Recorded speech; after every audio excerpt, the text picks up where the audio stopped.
Welcome to Beyond the Corporate Ladder, thoughtful conversations on leadership, growth, and long-term perspective with your host, Stephen Lee Thomas. Each episode features thoughtful conversations with leaders and operators about growth, decision-making, and what it really looks like to build a meaningful life as your career evolves. All right, everyone, welcome back to Beyond the Corporate Ladder podcast. Today, my guest is Shabana Markar, and she is from California. She's where I'm from. She has an amazing background and an amazing mission. I was going through the bio before the call. Mercy Mindset, Miracles for Mercy, Mercy Mediterranean. She's also has the Mercy Queen podcast, amongst other successful business ventures she's working on. Shabana, thank you so much for joining me today. How are you? I am doing great, Stephen, and I want to say thank you so much for having me. And I also want to say that this is my very first podcast. I've had guests on my podcast, but this is the Mercy Queen's first podcast The ever. So Mercy Queen's first podcast. Well, I am honored to have you on as a guest today. Um, Give us a little bit of background context of who you are and what you're doing and your mission right now. so I am the daughter of two people who migrated to the United States in the 70s. My father, his name was Ibrahim, and my mother is Rihanna. And their goal and ambition was to really pursue the American dream, particularly for the potential daughter, which is me. And I watched my father kind of work 18-hour shifts growing up, and he did it pretty much his entire life to put us eventually through college, both me and my brother. But a lot of what I'm trying to do is really rooted from the knowledge of where we are from in India. And my father's story of being a orphaned with his father passing away at a young age and leaving behind 10 children with a widowed mother at the time who didn't have the disposition to really be able to work for herself. And in that regard, having to maybe my father having for like 10 children at a circle of food with like one plate of rice for 3 days. And watching my father with his gentleness and just seeing how he worked so hard to kind of build provisions and things for us that he never had himself. It really, for me, kind of created this vision called the Mercy Mission, where I realized that food could be a medium to heal instead of harm and to protect every human heart. So I'm basically trying to globalize two of my restaurants, which are not currently open. I'm still looking to reopen Mercy Mediterranean and Luna's Halal Taqueria, and basically globalize them as a source for my charity model, Miracles for Mercy, and basically promote well-being for everyone and within the mercy scope of mindset of mercy. So. Oh, that's an amazing background there. Um, you've accomplished a lot. I'd like to go back a little bit more. You gave us a great background there. Um, you went to school, like did you end up going the college path? Did you end up going a different route? Like what kind of like led you right to the path you're at now, where you're like, you know, I think the term you used was like healing with food. So where was that like decision point for you? It's kind of an interesting story because right graduating from high school, I entered UC Berkeley and did a double major of Arabic and English literature and a minor in creative writing. And then I did eventually a master's in creative writing. So I really enjoyed literature and kind of globalizing understanding. I think in UC Berkeley and San Jose State especially, Mhm. I didn't just learn my majors and like degrees, but I learned a lot about people and celebrating difference. And eventually, kind of what came about is I met a chef who was really struggling, but he had a lot of talent. And I think he's actually one of the best chefs in the entire Bay Area when it comes to his cuisine. And he asked me one day, he's like, I'd love to start a restaurant. Can you think of a name for my restaurant? And I said, what if we started something called Mercy Mediterranean? And the tagline would be spreading mercy with every bite. And I just thought like, wow, like how cool would it be if you were going through a drive-through one day, like Mercy Mediterranean or Luna's Halal Taqueria, and you have veggie and vegan options as well, gluten-free options for desserts. And imagine healthy fast food. And then in terms of a premise where people can come as they are, because even in the restaurant basis, I feel like no matter, it celebrates difference. Like even though I'm a Muslim born American, Indian human being, like from these descents.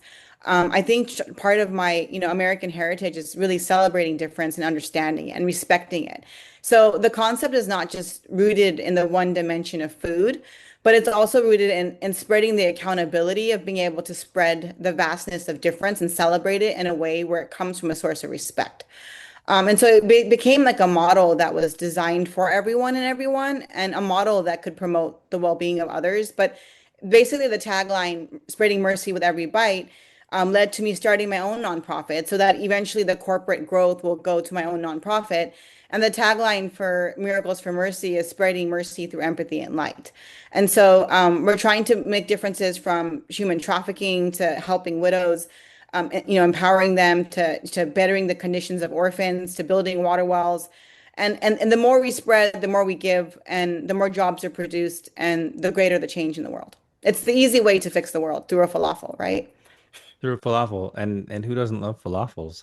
Who doesn't love Um, falafel? Not everybody loves Not falafels. they don't, but they're great. I love falafels. So that's interesting. How do you you are supporting a lot of different areas. How do you make the decision on where you're able to provide that support? It's really a kind of a unique question because I think sometimes one thing I learned along the way is that part of the idea and concept, it comes from the little everyday miracles that you may make. And sometimes that might be from just when you're at the grocery store, just saying hello and being kind, or maybe not cussing the driver out who may have cut you off because they're in a rush, maybe giving them some fortitude of an excuse that maybe they're running late to work. So I think when it comes to like the big decisions, they're also really honed in on the little things that I do. The nonprofit does have a board of directors that we execute every biweekly. We make meetings to vote on which endeavors we'll utilize funds to. But in terms of the decision-making process, it's a very extensive thing because for the Mercy Mindset coaching business, it's something that I don't really like to do for monetary. And also for the nonprofit, I also volunteer as the president. I don't take the financial gain from it.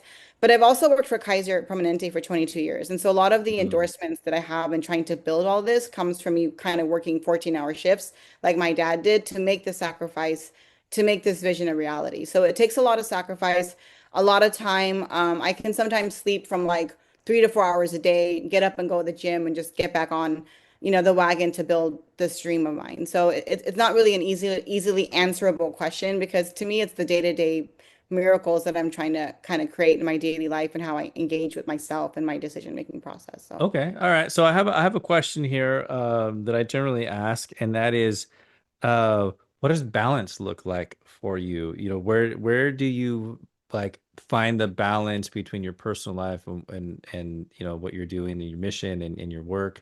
And you just mentioned you get like 3 to 4 hours of sleep on some days. So what does that balance look like for you? Balance is a couple things for me. So first of all, I enjoy what I do, and I'm kind of like a walking fun ball. So I listen to my body. So if I feel like I'm sleepy at 9 o'clock and I want to go till midnight, I will sleep at 9 o'clock, and I might get up at 3 and get back up again. But I exercise daily. I think one thing that has really touched my heart, which I'd love to address, is there's a new book called Start with Yourself by Emma Grede. And she really kind of talks about how a woman sometimes feels that they have to be perfect in the business model to kind of journey through and she was talking about trade-offs for both for men and for women. And that book has had a really huge impact on me as an entrepreneur that's starting up her cause. Because balance to me really just looks like, in simplicity, just listening to your body and your sleep patterns and making sure you self-care. Like I said, I go to the gym daily, and I enjoy the people that I interact with at work, my patients, my children. So it's not about being perfect, but it's about listening to what your soul and your body and your mind is telling you that you need at that given time. And I'm very much aware of that. But I also, when it comes to being a mom, I think I don't put a perfectionism standard to myself. There are Hmm. trade-offs. I mean, sometimes we DoorDash, sometimes, I may not be able to make it to the soccer game, but I can make it to something else. So. Right. Yeah, no, I love that. Being a parent in the mix of all that adds a whole other dynamic, doesn't it? when you're taking care of yourself, taking care of other people, taking care of your kids. You had a family to balance. Yeah, that's interesting. But I love your perspective of balance because at one point I used to preach. I was big into work-life balance, and then I had a coach one time. He said that's bullshit, and I was like, what? And he said to really say you have a work-life balance and you separate your life from your work. He's like, when does that actually really happen? If you're having a great day at work, that transcends into your life, and if you're having a horrible day in your life, it transcends into your work. It's like you're one person, you're just showing up in different places. And I was like, you know what? That makes sense. And I remember he was really big on listening to your body and focusing on things that give you energy rather than take energy from you. So I definitely resonate with your mindset there. Okay, so with the balance portion we're just talking about, of the business ventures, what are you currently focused on right now? So I'm focused on my nonprofit work all the time. And I think another focus that I have right now is I'm recently in kind of working with Wise Whisper Agency to do my first TED Talk. I'm writing a book called Love Me First, Love Me Last to kind of talk about incorporating the concept of self-love, especially in correspondence to trauma. But I'm also going to let out a children's book. So those are kind of primary focuses that I'm working on. I'm constantly podcasting. The restaurant industry is a little bit on hold until I find a new place that's suitable, and that's a good contract that I want to endeavor in. So I don't have the restaurant bases open, but Okay. the nonprofit work, the podcast, the book writing, and just trying to enjoy my life and my day, that's basically on the daily. So I never stop the nonprofit work, and Okay. so. Who is your main audience for your podcast? Anyone who is seeking mercy and anyone who just, we've done topics from mercy and laughter, mercy and depression, mercy and grief. And so I think I'd love my audience to be anyone who kind of wants to explore the realm of what mercy means, even in terms of assertiveness and the conceptualization of the self. And so it's really anyone and anyone who just wants to hear different ideas and different views on different topics relating to mercy. Okay. So you've mentioned mercy a lot. And you mentioned you talk about this in your podcast, but what does mercy mean to you? Mercy means to me self-compassion coupled with self-awareness. And I think in trying to offer mercy to others, you should try to be even more forgiving than you can sometimes be to yourself. Because when you have self-awareness coupled with mercy to yourself, then you're able to rectify some of the spiritual internal conflicts that you may have in order to better yourself. And I think it's sometimes easy in a world to sometimes point fingers or blame others than to really sit down and think of a given situation, what you could have done better in that situation, even if the other person is wrong, to kind of harness a better outcome. So to me, it's really self-awareness coupled with self-compassion. Can you give us an example of where maybe there was a struggle and when you were trying to maybe have that forgiveness or self-compassion, and you kind of had to take a step back and listen to some of your own advice in order to kind of get through that other side? To be honest, as a person who's the Mercy Queen, in transparency, I'm not always good at listening to my own advice. I struggle with depression and mental health just like every other person does. In fact, last year, I think 6 months ago, the Mercy Queen overdosed and survived, which is maybe too much information, but it's not always easy sometimes to pretend that you're okay. And I think that's kind of what I'm trying to journey through myself and to be Hmm. able to be honest with being able to say, hey, I'm not okay, or I'm having a bad day, or I think learning how myself to be transparent and sometimes use people or lifelines or realize that sometimes even if the world feels like a storm, that there's no rainbow that will come without a storm. And so in pretending that I'm an expert, I'm not. I'm a student just like everyone else. And I'm journeying just like everyone else and I make mistakes just like everyone else, but I try to learn from them. So I don't really have like a great superhero answer for you because I'm also human. So yeah. Yeah, no, I that's that that there's I appreciate the vulnerability there. And I think one of my roles is as a high performance coach. working with people. And, I reflect a lot of things with my wife, and she'll just kind of throw it back at me sometimes like, well, what would you coach somebody to do? And I'm like, you're right. Like I probably should listen to my own advice in this situation. So, and it's not easy to do, right? It's do what I say, not do what I do. But we all have those struggles. We all have those challenges. But I think the fact that you're putting purpose behind it, fully transparent, completely vulnerable, and you're willing to share those stories with other people to make that positive impact is huge. So I really applaud you for that. Thank you. Um, Somebody that wants to learn more about you and your mission, what's the best way for them to find you and get a hold of you? Probably www.miraclesformercy.com because that has the link to my Instagram as well as my TikTok and also the Mercy Mediterranean and Luna's, I think, websites, as well as the podcast links attached to it.